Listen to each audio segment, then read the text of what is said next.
इसी समय डाल दीजिए ये दोनों खाद। और एक चीज़ और है जो मैं आगे वीडियो में आपको बताऊंगी, मॉनसून में आपको ज़रूर कर लेना है। तो कौन सी खाद है, कौन सी केयर है, चलिए फिर वीडियो में बात करते हैं। हेलो एवरीवन, कैसे हैं आप सब लोग। लव फॉर गार्डनिंग में आप लोगों का बहुत बहुत स्वागत है। तो फिलहाल इस समय रोज़ के प्लांट पे आपको काफ़ी न्यू ग्रोथ दिखाई दे रही होगी और फूल भी आने लगे होंगे, क्योंकि इस समय तेज़ गर्मी की वजह से प्लांट ने बहुत ही ग्रोथ को जान लीजिए एकदम स्टॉप कर दिया था। प्लांट डॉर्मेंसी में चले गए थे और गर्मी बहुत ज़्यादा होने के नाते जलने भी लग गए थे प्लांट्स। लेकिन अब आपके भी प्लांट्स में छोटी छोटी सी ग्रोथ आ रही होगी, और अगर नहीं आ रही है तो मैं उसके आपको उपाय बताऊंगी। इससे आपके प्लांट्स में न्यू ग्रोथ भी आएंगी, साथ ही साथ फूलों और कलियों की क्वांटिटी भी काफ़ी मात्रा में बढ़ेगी और फूलों का आकार भी आपको थोड़ा सा बड़ा दिखाई देगा। तो ये जो आप प्लांट देख रहे हैं ये मेरा कश्मीरी रोज़ है और इसमें गुच्छों में फूल आते हैं और इसकी भी बहुत प्यारी खुशबू होती है। इसके बाद ये वाला प्लांट देखिए, ये भी इसको मैंने कट प्रून कर दिया था जैसे ही बरसात का मौसम शुरू हुआ उसी समय, क्योंकि काफ़ी बर्न हो गए थे प्लांट्स गर्मियों की वजह से। तो मैंने इनकी कटिंग प्रूनिंग कर दी थी और अब इस समय देखिए आपको छोटी छोटी सी नई ग्रोथ दिखाई दे रही है। सभी प्लांट्स में इस समय मेरे पास जितने भी रोज़ के प्लांट हैं सब में न्यू ग्रोथ हो रही है और ये देख के काफ़ी खुशी भी हो रही है। तो देखिए बरसात का पानी तो रोज़ प्लांट को मिलना चाहिए, उसी से ही आपको ग्रोथ दिखेगी, उसी से ही न्यू ब्रांचेज आएंगी। लेकिन ओवर वाटर की वजह से, पानी ना सूखने की वजह से मिट्टी में फंगस लग सकता है। तो इसलिए आपको ध्यान रखना है कि समय समय पे मिट्टी की गुड़ाई आपको करते रहना है। किस तरीके से गुड़ाई करनी है, देखिए क्या होता है कि जैसे ही बारिश रुकी, आपको क्या करना है, बारिश रुकी है उसके बाद हल्की सी जो खुरपी होती है वो आप मिट्टी के ऊपर चला दीजिए और उसके बाद उसको छोड़ दीजिए। ऊपरी लेयर पे करिएगा, क्योंकि अगर आप बहुत गहराई में गुड़ाई करेंगे तो काफ़ी रूट्स होती हैं जो डिस्टर्ब हो सकती हैं, और फिर आप उसे छोड़ दीजिए। हवा के कांटेक्ट में आके मिट्टी अपने आप ही ड्राई होने लगेगी। इस समय आप फंगिसाइड का इस्तेमाल 10 दिन में एक बार ज़रूर कर दें, मॉनसून में खाली, नहीं तो वैसे तो आप 15 से 20 दिन में फंगिसाइड मिट्टी में घोल के डाल सकते हैं। लेकिन बरसात के मौसम में 10 दिन में एक बार, जैसे 1 लीटर पानी में आप 2 ग्राम फंगिसाइड घोल के और मिट्टी में डाल दीजिए। जब आपको मिट्टी हल्की सी ड्राई दिखे, जब बारिश हो रही है, तो फिर आप क्या करिए कि जैसे ऊपर ही स्प्रिंकल कर दीजिए फंगिसाइड को, क्योंकि पहले ही मिट्टी में इतना पानी रहता है, फिर आप घोल के पानी में डालेंगे तो फिर वो और ज़्यादा गीली होगी मिट्टी। तो ऐसे जब मिट्टी बहुत गीली हो तो ऐसे सिचुएशन में बस आप पाउडर को चारों तरफ डाल दीजिए, वो मिट्टी अपने आप ही सोख लेगी और जैसे जैसे बारिश होगी तो वो फिर पूरा मिट्टी में अच्छे से अपने आप ही मिक्स हो जाएगा। तो मैंने अपने सभी प्लांट्स में, जितने भी मेरे रोज़ के प्लांट हैं सब में मैंने हल्की हल्की सी गुड़ाई की है। देखिए आपको रूट्स भी दिख रही होंगी।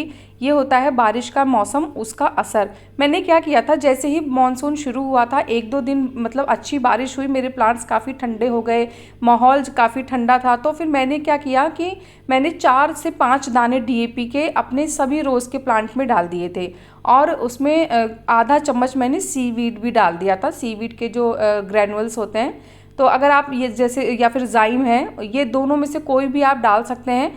तो उसी समय डाल दिया था और अब लगभग 15 दिन हो गए हैं मुझे वो खाद दिए हुए। तो इसीलिए आज मैं फिर से मिट्टी की अच्छे से गुड़ाई करके और अब फिर इनको खाद देने जा रही हूँ।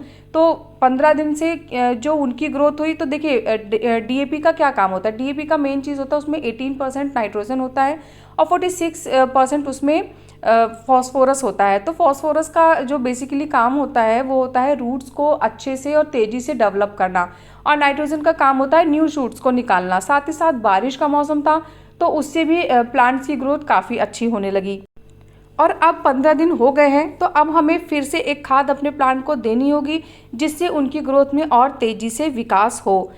लेकिन खाद को देने से पहले प्लांट्स की थोड़ी कटिंग प्रूनिंग मैं कर रही हूँ। प्रूनिंग नहीं कर रही हूँ, सिर्फ कटिंग कर रही हूँ। कटिंग मतलब वो ब्रांचेस जो मुझे सूखी हुई दिख रही हैं उन्हें काट रही हूँ, वो लीव्स जो काफ़ी पुरानी हो गई है या जिसमें कोई इन्फेक्शन है उनको मैं काट रही हूँ। तो ये काम करना बहुत ज़रूरी होता है, क्योंकि अभी हम जो खाद देंगे उससे प्लांट से फिर बहुत तेज़ी से ग्रोथ होगी। तो जब तक आप हल्की फुल्की सी कटिंग नहीं करते हैं प्लांट की, तब तक प्लांट न्यू शूट्स जल्दी नहीं निकालता है। तो इसीलिए कहते हैं कि कटिंग प्रूनिंग समय समय पे करते रहना चाहिए। अगर आपके प्लांट के ब्रांचेस काफ़ी बड़े हैं, आपका प्लांट बहुत बूशी है और बहुत बड़ा है, तो फिर आप हल्की फुल्की सी सॉफ्ट प्रूनिंग कर सकते हैं। बाकी मेरा ये जो कश्मीरी रोज़ है ये अभी इतना बड़ा नहीं है कि मैं इसकी प्रूनिंग करूं, तो इसीलिए मैं सिर्फ इसके जो पुराने लीव्स हैं और जो बर्न हो गई हैं स्टेम्स वगैरह, वो सब सिर्फ हटा रही हूँ, या फिर जो फूल वगैरह सूख गए हैं उनको मैंने रिमूव कर दिया है।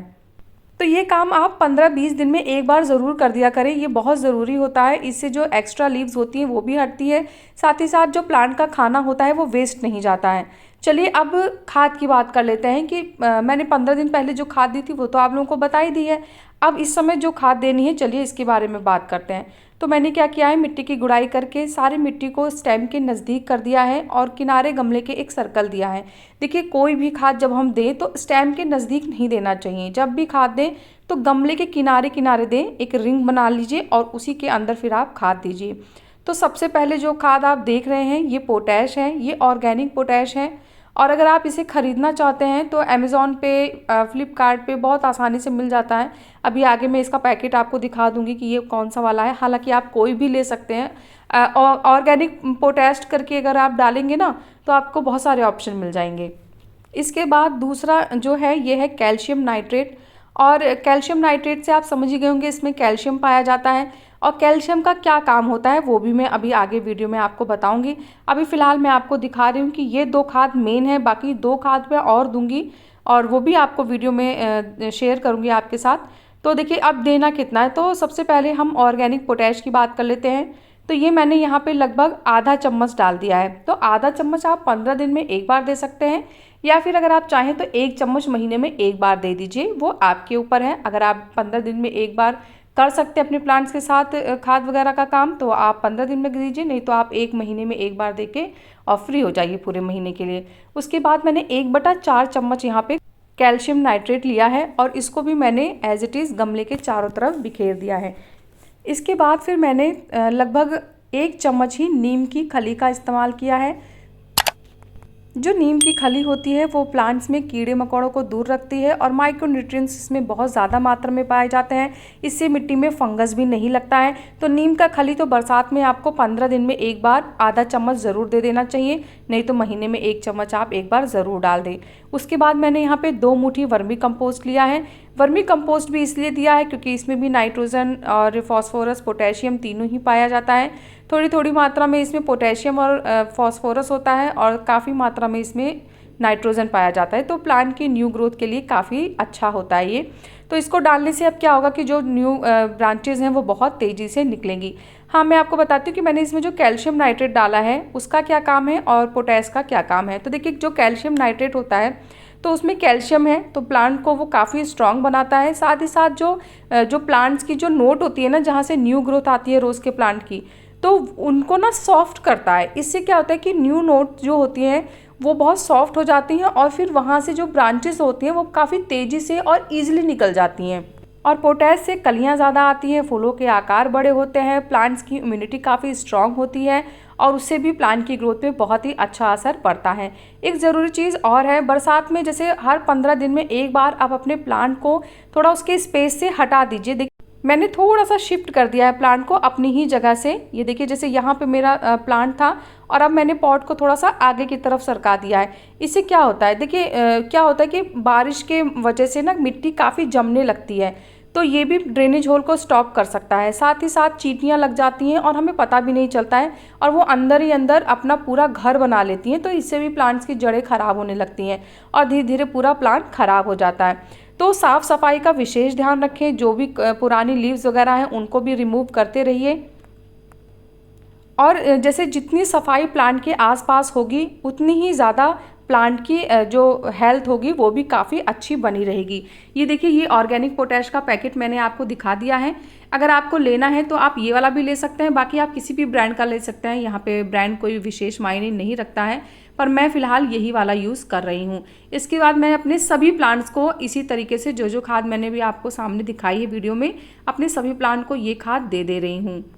ये सभी खाद हमें महीने में एक बार देनी है और कितनी क्वांटिटी में देनी है वो तो मैंने आपको बता ही दिया है। प्लांट को ऐसी जगह पे रखें जहाँ उसे धूप भी मिले, साथ ही साथ बारिश का पानी भी मिलता रहे।